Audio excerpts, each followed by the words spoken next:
edition rock and roll. Hey everybody, welcome to the Chase Carter Concept Podcast for Friday. What's the number? 25th of June. It's my brother's birthday. So this podcast is the birthday present for my brother. Now I was going to get him, they had these cool beer mugs that were made out, they hollowed out baseball bats because for some reason he's a baseball fan now that he's damn near 40 years old. I don't understand it. He was a basketball fan his entire life. And then he grew up and now started watching baseball. Now, is that an old white person thing? I don't know. I'll let you know when I get old, but I don't think I'm ever going to. So there it is. Maybe it's because he watches basketball and he can't do that anymore. Maybe that's it. I'm not too sure because he was pretty good. He was pretty good when he was younger. Not nearly as good as I was, but he was pretty good. He was pretty good. I mean, it was cute what he was trying to do out there. You know what I mean?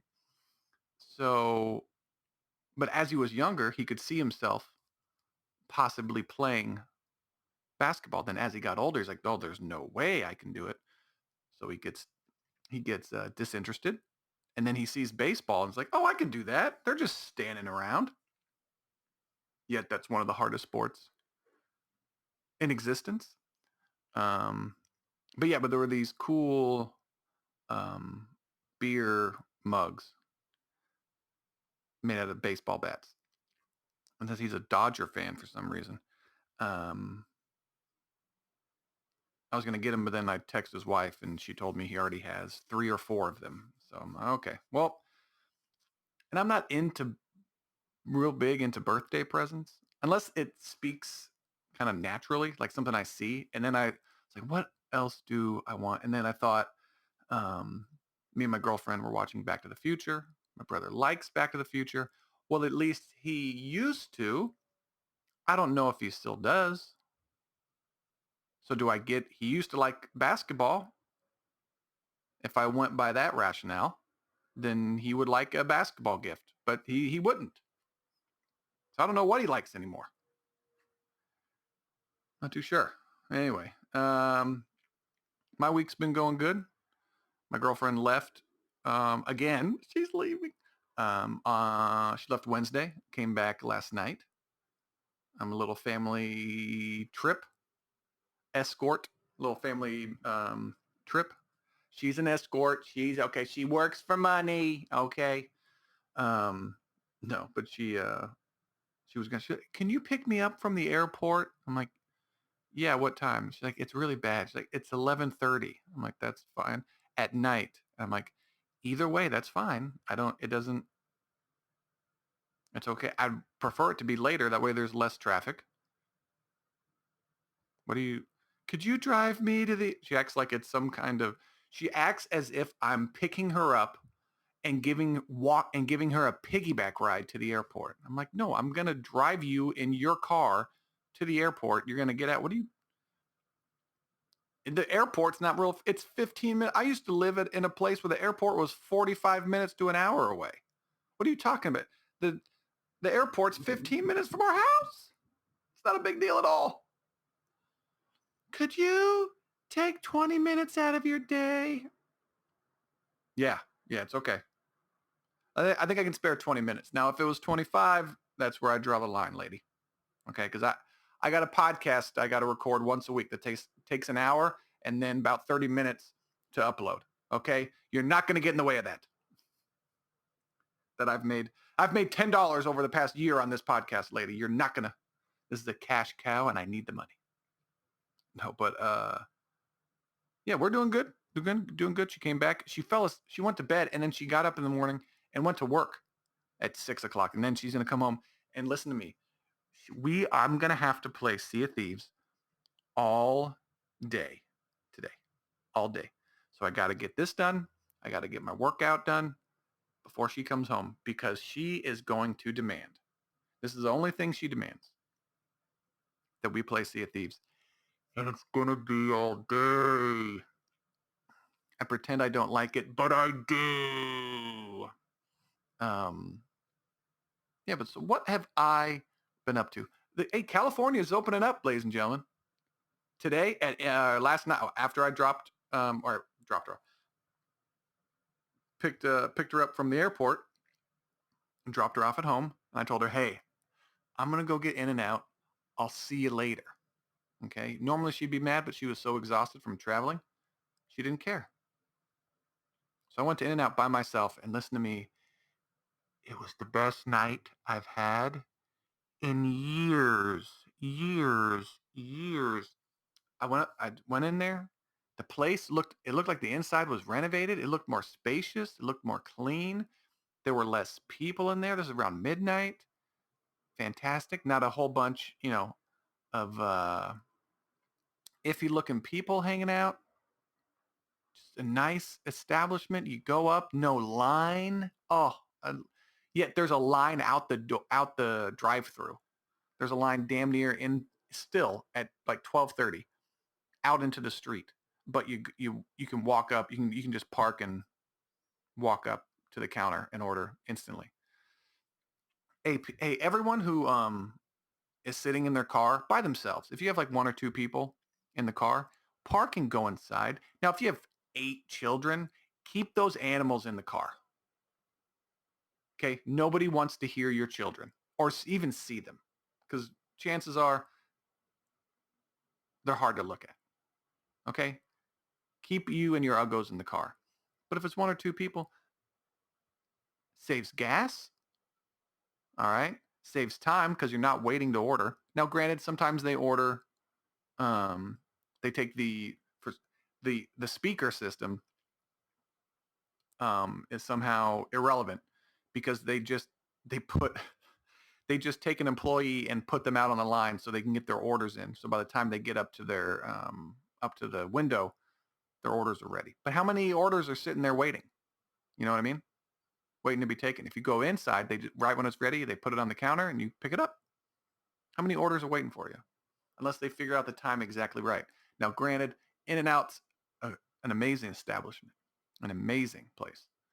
So I think they got their shit together. But just in case they don't, saves time, it saves energy, saves money, and it also, if you're, if you're a little kumsa, it saves the environment as well.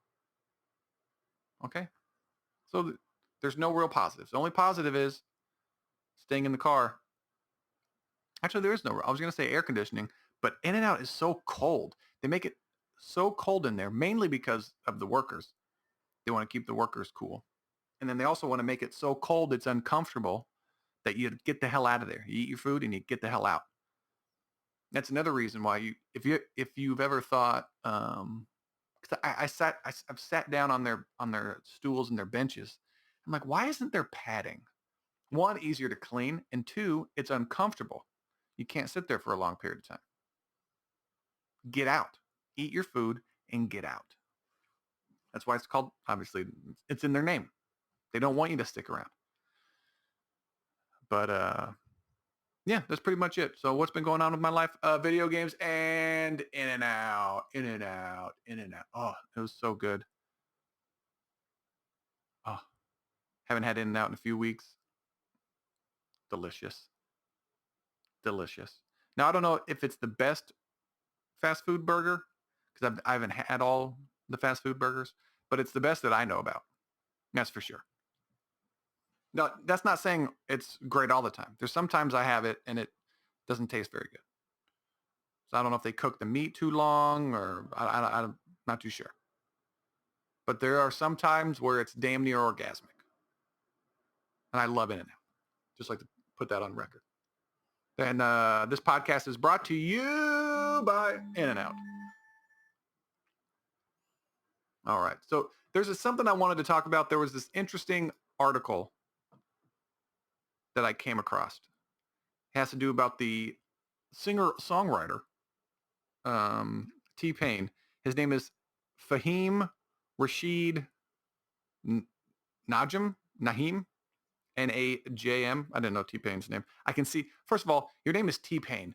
Um, I don't know where that thing comes from, but there's no T anywhere in your name. Anywhere. So why is your name T-Pain? Fahim, Rashid, Naheem. T-Pain. That's where you get your name. Okay. I don't know how T-Pain got his name. I'm probably going to Google that. But there's this interesting article. I love how everyone is coming out saying they're depressed and that they're sad. It's like, oh, people are getting clout and attention for being sad. Well, I'm going to do that too. Nobody wants to hear your sob stories. Nothing at all. And there's another sob story going on right now. Britney Spears. Huge sob story where she was, hey, Brittany, it's not 100%. You shouldn't be like 100% controlled, but you should be controlled a little bit. You don't look like the most mentally stable person in the world. And that's just based off of your own Instagram posts. You look like a crazy person. Okay? You were adorable and maybe the whole industry made you a little cuckoo. Okay? Now the whole shit with your IUD, with your, I want to have more children. That's someone else controlling that. That's absolutely insane. But if you're mentally, I don't know, if you're technically mentally unstable, but then if you're mentally unstable, then how are you making she made the argument that how can someone who's mentally unstable make all of this money and provide? It was like, well, you're an artist and people love you. So if you go out there and sing, you can, like, mentally unstable people can do one or two things. And if those one or two things makes you millions of dollars, that doesn't like, I make millions of dollars, so I'm mentally stable. No. That's not how it works. You can be absolutely batshit crazy and still make a ton of money. Just how, like, Your Honor, my IQ isn't this, even though I tested it at this number. But I've made a whole bunch of money, so my IQ has to be higher. No. Not how it works. Obviously, no one should be controlling how many children you have. But Brittany, how many children do you want to have? Do you want to have 35? Well, then you're a little, and people need to, hey. This might not be in the best interest for you. Okay. Now, does your father look like a Bond villain? Yes, he does. Who also does meth? Yes, he does. But he probably realizes his daughter made hundreds of millions of dollars and says, oh, this is generational money. Let's protect it. My daughter had Justin Timberlake and then cheated on him. Some people would say that's crazy. Everybody loves JT. Now, did JT, while married with Jessica, what's her name? Not Jessica Alba. A Jessica. Let's just say a Jessica, one of the Jessicas of the 90s. Was he caught holding another woman's hand in public? And does that usually mean that he's doing other things in private? Yes, it does. But maybe that's their relationship. And who am I to judge an open relationship? I mean, if I was married to Justin Timberlake, I wouldn't expect him to stay with just little old me. Now, is that a self-esteem issue? Probably. But you never know. All right. So, so T-Pain says, go rewinding all the way to T-Pain. T-Pain says he fell into a 4-year-long depression after Usher told him that his music of auto-tune wrecked the music industry. The rapper makes the stunning revelation on the upcoming Netflix series This Is Pop, saying the statement from his famous friend caused him deep pain. Is that where the T-Pain comes from? Now, hey, T-Pain, you know what you tell Usher?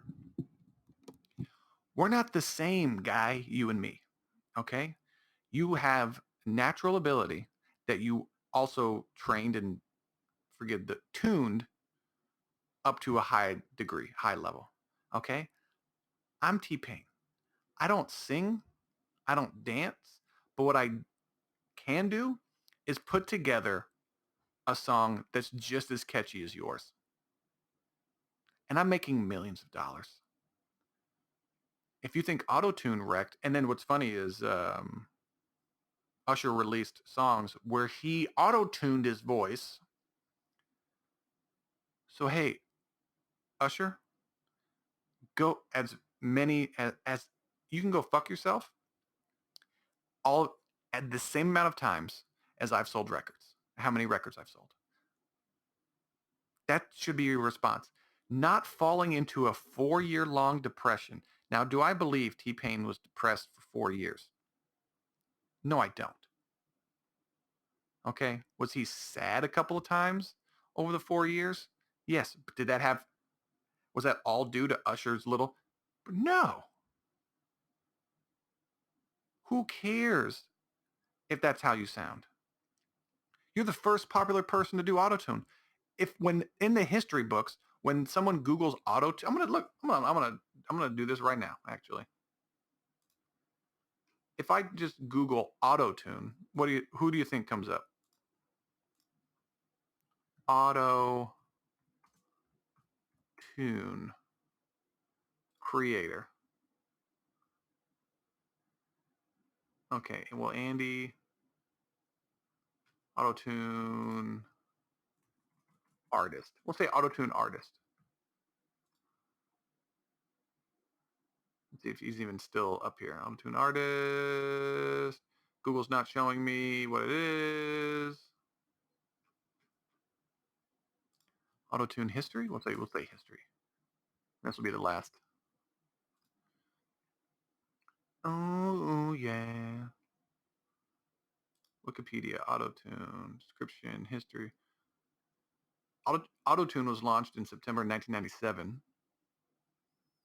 So early 2000s. T-Pain, that believe, according to Chris Lee, I'm not going to do that in early, believe, T-Pain, reception, negative, positive. See, it doesn't show anything. But I would think he would be in here.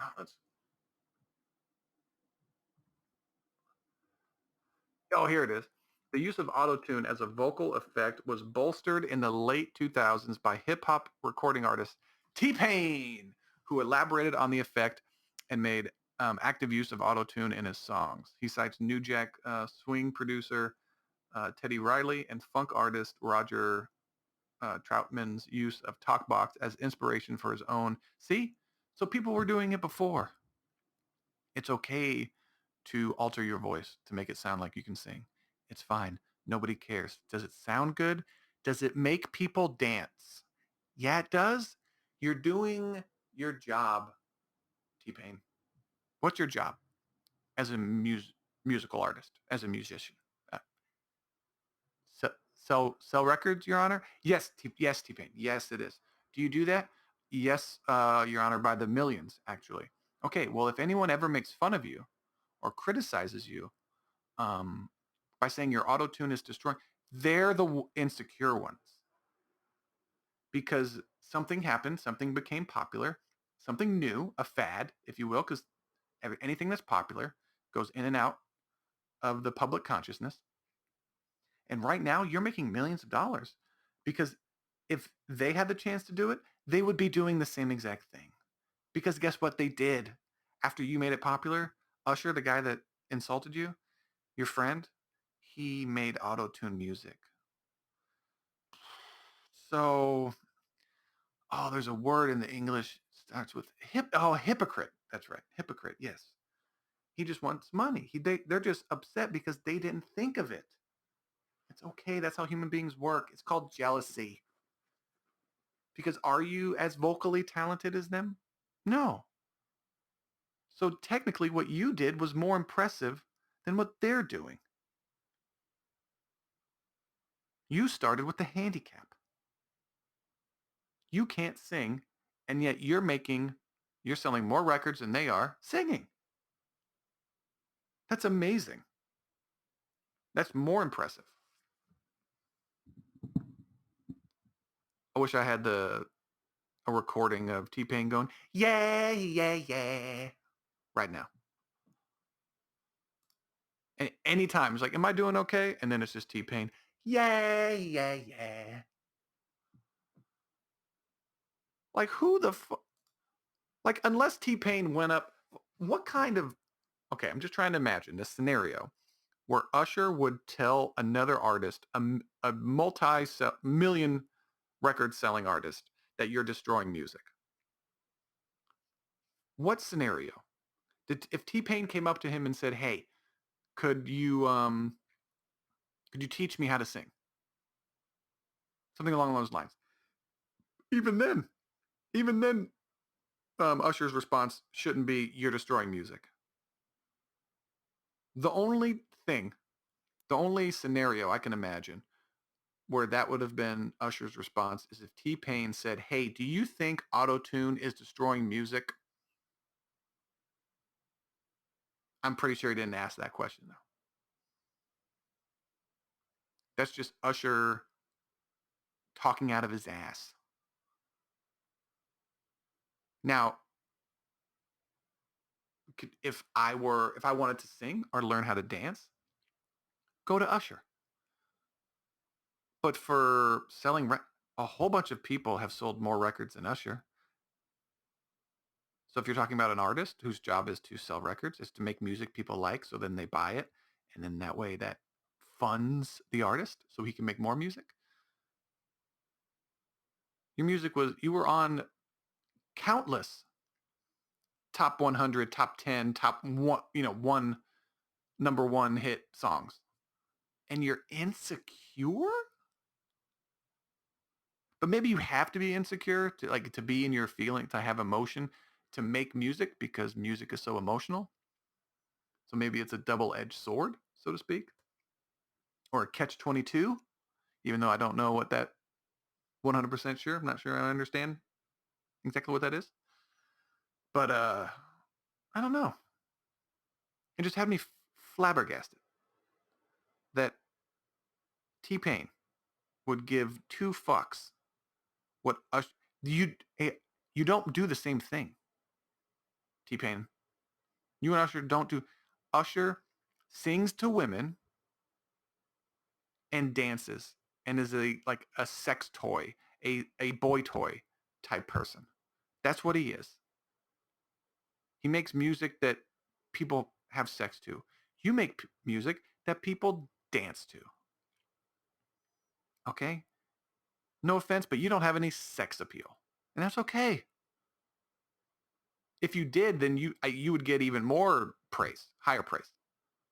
If somehow you turned into it's like Jonah Hill turning into Zac Efron. You're like, hey, holy shit. Oh my God. But we're not on, we don't live on that planet. Okay. That Marvel universe, that Marvel timeline, the Time Lords would have put a stop to that real quick. All right. And that's another thing I have to go back and watch the new Loki episode. I wonder what happened. But it's I don't understand. I don't understand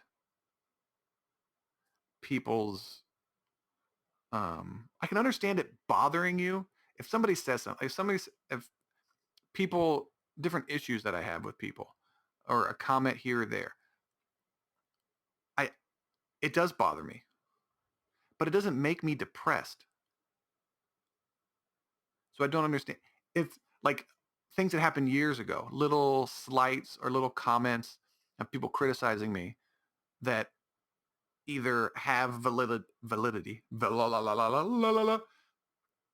I can sing, that have validity. I think about it, it kind of chips away at you and it's like, oh, what they're saying is kind of right. Or that person has no idea what they're talking about and it still bugs me. And then I use that to motivate myself to say, go work out or whatever. I still use things girls said to me in high school when I believed that girls liked you strictly on your personality because I was an idiot. Women are princesses that should be put on a pedestal and be respected. It's like they should be respected, but not put on a pedestal. Nobody on the planet deserves to be put on a pedestal. Not one person. You should be given the same amount of respect that the person shows you. I believe that's in the Bible. Now, granted, I don't know if I 100% believe in the Bible, but that's a pretty good way to live your life. But young men like myself who aren't crazy and just, um, are derogatory towards women. Now I am jokingly, because everyone's a hypocrite, and I enjoy pointing out the hypocrisies of people in general, even myself, and men. Like men, all I want is a good girl who I can hang out and talk to. No, you don't. No, you don't, guys. You want a hot girl that is kind of cool, that's that kind of shuts up when you want her to, and is good in bed. That's the ideal scenario. And when women are like, all I want is a friend. All I want is a guy. No, you don't. No, you don't. At all. If you found Jason Momoa and he never talked, never made you laugh, you would be okay with your relationship. You'd be 100% okay. So nah. You want the whole package. You want attractive, sexy, funny, dorky. You want the whole thing. And then to what degree, what level, what degree of funny, attractive, all that stuff. Everyone's a damn hypocrite. Everyone. Like if my girlfriend, oh, I can't believe, she's like, in the relationship, she's like, I'm completely happy with our relationship, and she says good things about the relationship. And then I'm thinking, I'm like, yeah, I this is the best relationship I've ever been in, hands down. There's no screaming or yelling, there's no arguments. It's just when we talk, like we have disagreements on how to split money up and pay the bills and stuff like that. I'm like, look, we can split everything 50-50, or we can, like in the grocery bill, or we can go in and individually uh like divide what I want, like the only things that I eat and the only things that you eat. Cause I was like, cause I know how anal I am with money. I'm all over the place today, but I know, I know how anal I am with money and dividing everything up, because I don't drink coffee. She does. She buys all of these vegetables and fruits, and I enjoy eating them, but I'm not going to buy them at the grocery store. Guys don't think ahead like that. Like I've said before, she takes frozen meat and puts it in the refrigerator for like the next day's dinner. I don't think about dinner until 4 o'clock in that day of the afternoon, in the afternoon. I don't know what it is. I'm like, what is our TV dinner? Like, I'm getting hungry. Now let's think about food. I don't think days in advance, but that's where women are way better than me. Way better in every single way possible. What was I talking about? Oh yes, dividing up the money. She wanted to divide it up. She was noticing on the receipt all these little snacks I have that she didn't like. She's like, well, I shouldn't pay for, well, because we agreed to just split everything down the middle, the whole bill, just to make it easier, so we're not at the end of the month subtracting, like crossing things off the receipt, just to save time. Then she starts noticing, well, you're I don't eat this cheese, or I don't eat the eggs, or I don't eat this. And I'm like, hey lady, you said 50-50. I told you I'm gonna get anal about it. And you're not, so we're either gonna be in two modes here. We're gonna be in the split everything 50-50, or I'm going to go through it with a fine-tooth comb, and anything you get that's yours, you're going to pay for. And then I'm going to pay for my stuff. We're going to split everything up. And she says, okay, let's split everything up. And then I'm like, okay, split everything up. So when my friend Ray comes over, I pay like $5 a meal, because Ray's eating food that we both split, eggs, what have you. I'm like, that's fine. The little $5 goes to her. And then when her friends come over and eat food, and eat my food. Now that's the thing. She have to eat my food. If they come over and drink her wine, don't care. I didn't pay for the wine. But if they're eating things that I pay for, they better pitch in. And then she's like, well, they are. I'm like, okay, okay. It's like $5, $10 a meal, depending on what they eat, of course. They eat like a 3-quart, steak, potatoes, and vegetables. You're paying $10. Now, if they're eating 3 eggs, $5. You know what I mean? not go crazy. Let's not make everything a $10 meal here. Meal here. Meal here. I can't remember where I was going with that. I'm lost. Completely lost. It's a good time. Since I'm lost, let's get into other news that I saw. Still can't believe that T-Pain thing. It's very, very, very interesting. The Irish Times. Manage my settings. What if off? Save these settings. Do I really want to talk about the? I'm getting tired of talking about the transgender athletes issue, because if women don't care about their own sport, why am I going to? Like, if you want people who were born men to come into your sport and dominate it, okay. Now the a good angle to take is this is going to make women's sports way more entertaining. So maybe people will start watching it now. That's the only thing I can see. Because otherwise, no one's watching your shit. No one's watching. Oh, let's go. Is it going to be a must watch when, a female Olympic weightlifter lifts something? No. Do you know why? Because high school men can do that. Now, is it going to be cool to watch a transgender woman? She was always a woman. Well, I'm confused. I don't know what to call anybody anymore. So you're this transgender woman. This transgender woman comes in here and just destroys all of the women. Just sends a reminder. Hey, women. Just so you know, you're not as good as us. We have our own division, but now we're taking over yours. All of your records, smoked. They're gone, ladies. Hey, ladies. Shh. Silence. We don't let men silence. Shh. I'm a woman now. You can't say that. What if this was some kind of like sick? If this was a way, if men hated women so much, the transgender athletes thing is such a good way to get back at them. Can you imagine like an evil, vindictive man who hates women just turning into saying that they're a woman just to go destroy them? Some woman that divorced him, took all of his stuff, took his kids away, his house away, everything he worked for, cheated on him. And he is so angry that he transitions to a woman and competes in women's sports just to have some kind of redemption, some kind of revenge. That's Hollywood's next movie right there. He's a psychopath and everybody hates him. Just destroys women. But have it be some kind of like women's boxing. Just beating the shit out of women. Like, how could you? I don't understand that. Now, if women want to freely get into like a one-on-one competition with someone who's transitioned, that's okay. But there's certain instances where the people who used to be who were born as men used to or didn't say anything about it. Like, that's my medical history. That doesn't matter. That's private information. Well, no, it's not. No, it's not.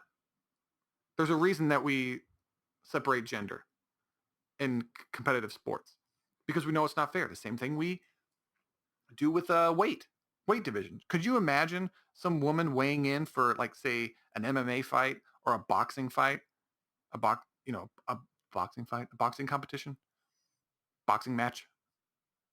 That's the right verbiage. Could you imagine someone saying, are you 135 pounds? Because that's our weight. That's private information. That's personal medical information. You can't know that. Yet they weigh in, 30 pounds heavier than the other person and just destroy them. Same thing. Weight gives you an advantage, and the sex that you were born with gives you an advantage or a disadvantage. Now, it is a spectrum, obviously, because there are plenty of women who can kick the shit out of me. But in general, we all know that's not true. Yeah, not true. Now, this would be scary. This headline I read this scary, and there's going to be an outbreak of the Black Death. Metal detectorist, I didn't know detectorist was a word, unearths rare gold coins from Black Death period. Could you imagine finding gold coins, being excited, and then finding out they're from the time of the Black Death in England? A metal detectorist in England has unearthed two rare gold coins. Interesting because they show three pictures. All right, here. That's misleading. Only two. You have a picture of three. It's the same coin from a different angle. I don't care. It's confusing. Two rare gold coins that date to the mid 14th century, a time when Black Death was ravaging the country. Now, I'm going to refrain from doing a racist joke. Going to refrain. Okay? It's too easy. It's too easy. All right?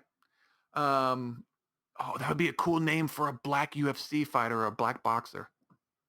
The Black Death. Oh! It's like Derek Lewis from the UFC. His name's the Black Beast. The Black Death. Oh, he'd have to be from England, though. He'd have to be an English fighter. Oh, kind of like the Bronx Bomber, just Black Death. Oh my God, that would be. Can you imagine the merchandise? Oh, sorry. Both medieval coins depict Edward III, who tried to introduce gold coinage to England starting in 1344. Could you imagine finding something that old? It'd be so cool. Like who? That's what I always wonder. Like when I have dollar bills or coins, like who held this before me? And if you find something that old, just that history is so, and that's not even that long ago. Like in the course of the earth, human history, that's a long time ago. One of the newfound coins, a leopard coin, also called a half florin, issued from January to July of 1344, was considered failed because the mint charges were too high and the value assigned to the leopard coins overvalued gold against silver, according to a June 17th statement from the Portable Antiquities Scheme, PSA. But it's just so, and these coins are like, because metal, gold is, I guess, soft, and these things are bent on top of each other, like folded over like a taco, like a taco.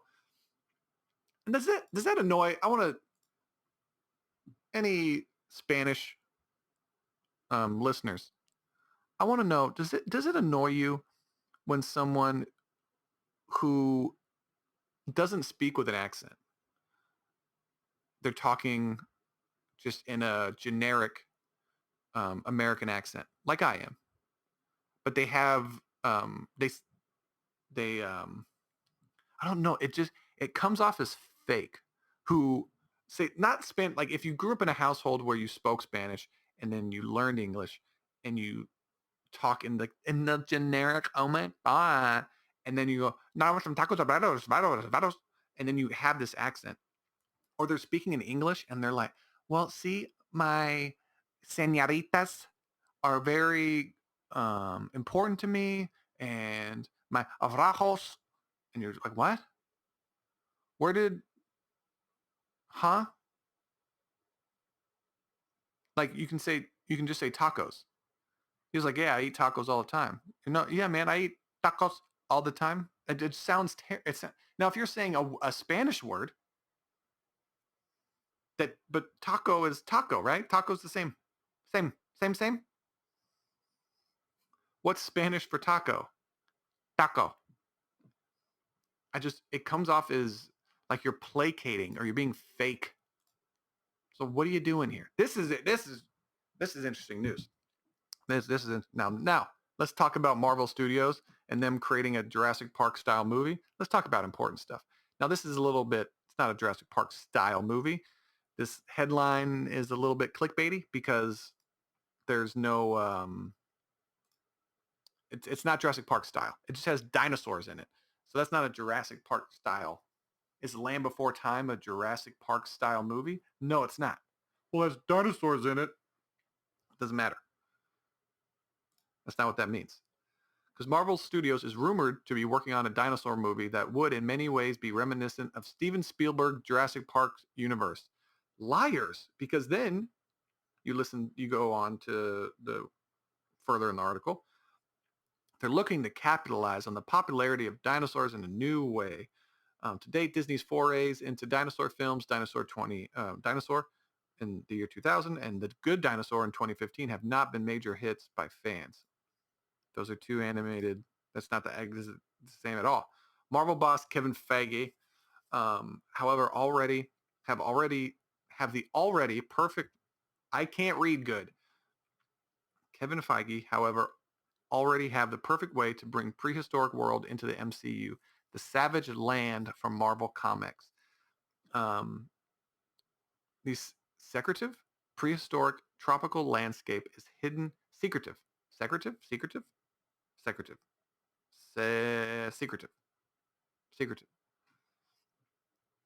The Savage Land, set in Antarctica at the base of the Palmer Peninsula, is a tropical prehistoric land surrounded by volcanoes,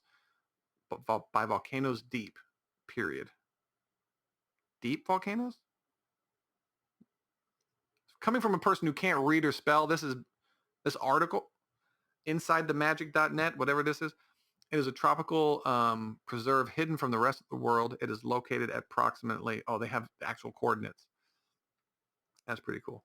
So it tells you, Marvel's making a possibly could make a Jurassic Park movie. It's just, they're making a movie that has dinosaurs in it. They're going to, what? Moving on. Scientists convert plastic waste into vanilla flavoring. That sounds delicious, doesn't it? Why are people turning into water bottles? I don't know, but this vanilla sure tastes good. In the future, your vanilla ice cream may be made from plastic bottles. Gah. I don't even want to drink out of plastic bottles that were made out of plastic bottles. I'm going to consume something. In the future, your vanilla ice cream may be made from plastic bottles. Scientists have figured out a way to convert plastic waste into vanilla flavoring with genetically engineering bacteria. Vanillin, the compound that carries most of the smell and taste of vanilla, can be extracted naturally from vanilla beans or made synthetically. About 85% of vanilla is currently made from chemicals taken from fossil fuels. Ugh. Can I get the natural vanilla, please? Never eating vanilla again. Vanillin is found in a wide variety of foods, cosmetic, pharmaceutical, cleaning, and herbicide products, and demand is growing rapidly. The author, I'm going to invest in some vanillin.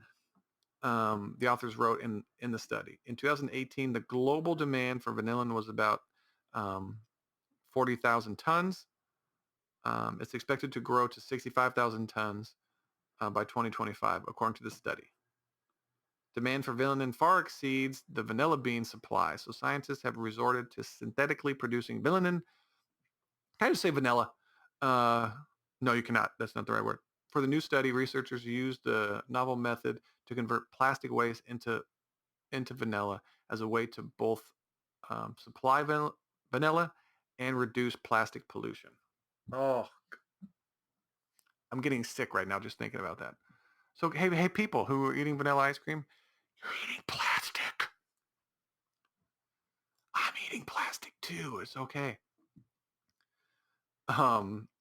This article, I love the title of this article. Lamar Odom, Rajon Rondo banned from Dallas establishment. What could they have been up to? Let's see. I'm going to say drugs, drinking, and lots of women. One Dallas establishment stays faithful to the Mavericks that they have banned poorly perform. Oh, never mind. Dang it, I was wrong.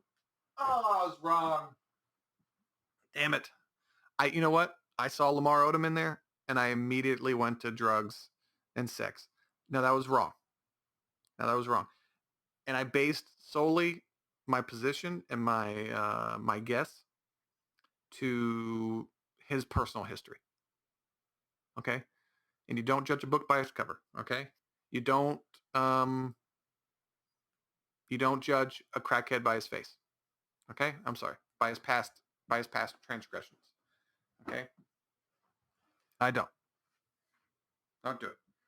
Could you imagine being a 6'10", good-looking millionaire and being so depressed you're just hooked on drugs and almost killed yourself? Like, dude, you could have, you could just, you could go like every year, just have a model and be a millionaire and invest in things, gamble, have fun a little bit. You could do that in LA. You would eat for free. Could you imagine going to restaurants in LA and eating for free? Hey, Lamar Odom, you got it good, guy. You got it good. Now, do you have trauma from your family history and all that stuff? Yeah. Should I know about that? No. Do you want your kids to also be traumatized? Keep doing what you're doing. Hopefully he's better. I haven't heard from him. I haven't heard anything about him in a long time, which I shouldn't. He should just be living his life as a millionaire and having sex with models. Your life is good, bro. Your life is good, bro. Don't worry about it. And I never say bro. One Dallas establishment stays so faithful to the Mavericks that they have banned poorly performing players from the home team from visiting their venue. Yes, an entertainment venue, the in Rockwall, Texas, called Shenanigans. I swear to God, if one more person says, has banned Lamar Odom, Rajon Rondo, and DeAndre Jordan. I like how DeAndre Jordan wasn't in the title. A Patreon noticed the funny oddity and shared the photo on social media that went viral. These people are not allowed on Shenanigans property. DeAndre Jordan, Rajon Rondo, and Lamar Odom. They all three should show up and bring so much money. And like, hey, we're gonna spend $8,000 here. Can we come in? See what the business does. Hypocrites. What do all three of these men have in common? They are all current or former NBA players who had terrible tenures with the Dallas Mavericks. Jordan agreed to sign with the team as a free agent in 2015 before notoriously backing out. Lamar Odom, who was reportedly on drugs during a disastrous 2011-2012 stint on the Mavericks. He has also had a terrible experience with Mark Cuban. He also had, what is that? Had a terrible experience with Mark Cuban. What is that? Lamar Odom issues warning to Mark Cuban over foot incident. What is that? Let's look. Oh, look at this. This branches off. One of Lamar Odom's final acts towards a sad end of his career involved a totally unprofessional tenure with the Dallas Mavericks. Odom was traded to the Dallas ahead of the season against his wishes. He literally cried when he heard the Lakers were trading him. Oh, really? You're on drugs or unless this caused you to do drugs? Um, Odom reportedly abused drugs while a member of the Dallas Mavericks, didn't play anywhere near his previous levels, and actually got booed. But hey, you didn't do your job, Lamar, but you were still able to collect your paycheck, huh? Fully guaranteed. So you're not doing your job at all, right? But you still got paid. Oh, okay. So you just showed up and got paid millions of dollars. I feel so sorry for you. Didn't play anywhere near his previous levels and actually got booed. Well, that doesn't mean anything. Everyone gets booed. He eventually was benched by the team and then severed ties with the team before the season was up. During his time with the Mavs, team owner Mark Cuban tried to motivate Odom. Odom says that included Cuban putting his foot on Lamar Odom one time, which the former forward did not appreciate. What does that mean? Oh, putting his foot on him? Like, did he step on his shoes? What's going? Only way that could have possibly worked is if he was like my father or my uncle. I don't know if they mean actually putting his foot. Included Mark Cuban putting his foot on Lamar Odom one time. The only way that could have possibly worked is if he was like my father or uncle, where I was fucking up that bad where he kicked me. It wasn't a karate kick. It was just a little nudge to my shin, but he did it with his foot. So he lightly kicked you. Like, what the fuck are you doing? Odom acknowledges how poorly he played in Dallas and says he could apologize to Cuban for it. I was playing so bad and playing so bad the marriage for the marriage at that time. I could possibly say to Cuban, I'm sorry. I could see where you had to prove your point because you're paying me a lot of money and I was performing way under where I should have been. So I could excuse you for that. But Odom warned Cuban about his conduct with the foot move.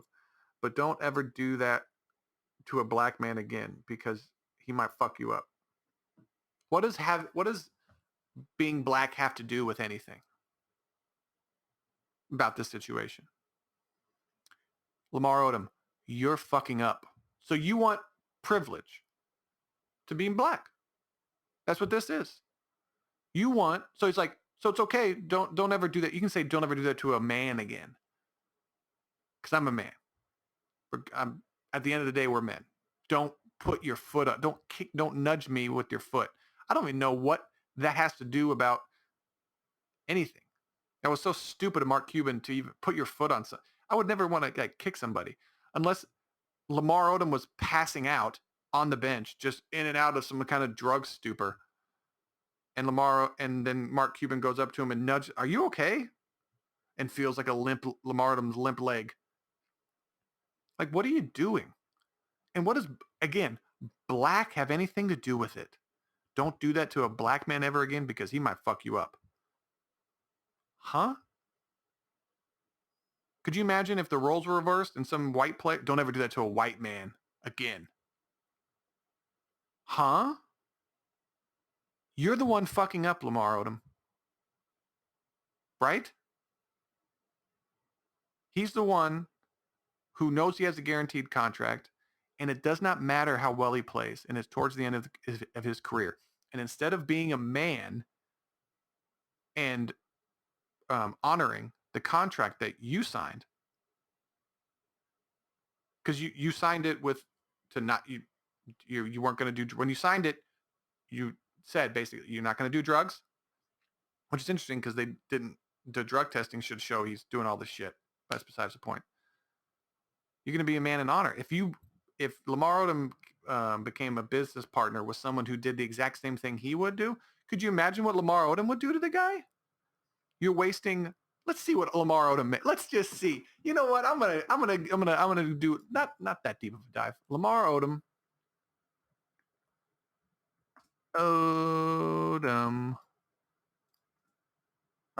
contracts. NBA salary. NBA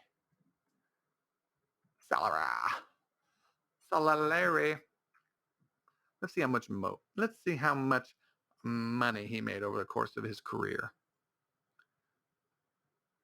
Base salary, career earnings.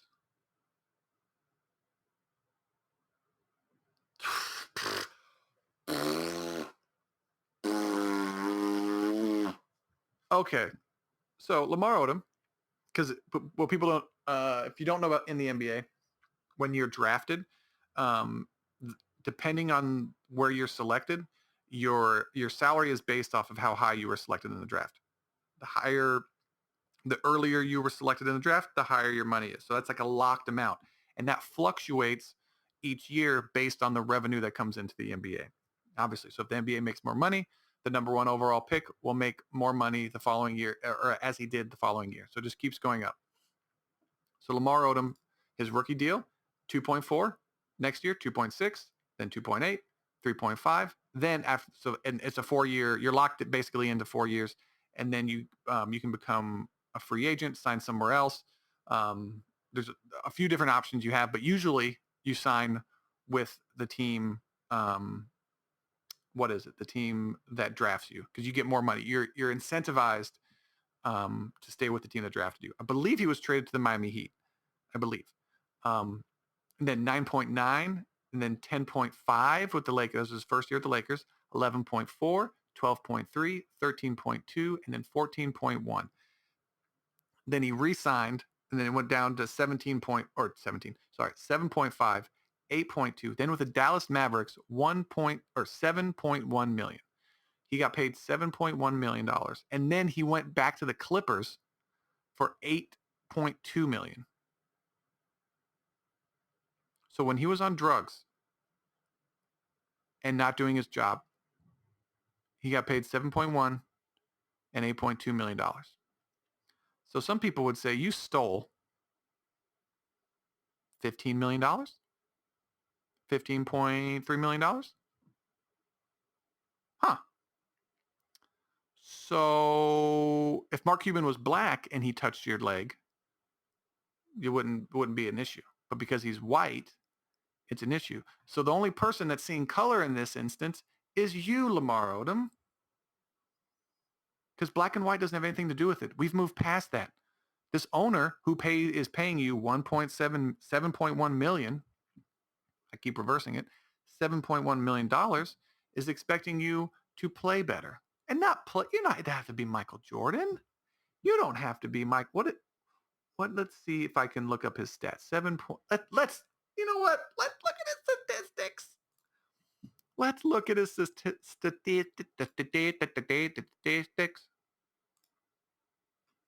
Why can't I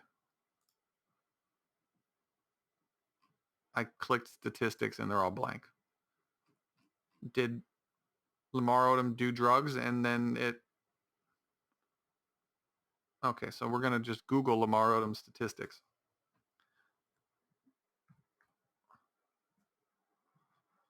Lamar Odom stats. There you go. Basketball Reference. This is where we're going. Okay, so Lamar Odom played. Look at... Oh my God. Okay, so look at that. This is it, ladies and gentlemen. If you want to see the consequences of being lazy and doing drugs, this is a perfect example right here.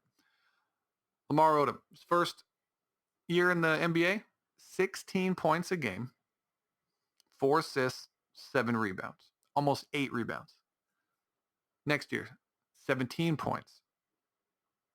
Then it was 13 points, 14 points a game, 17 points a game, 15 points a game.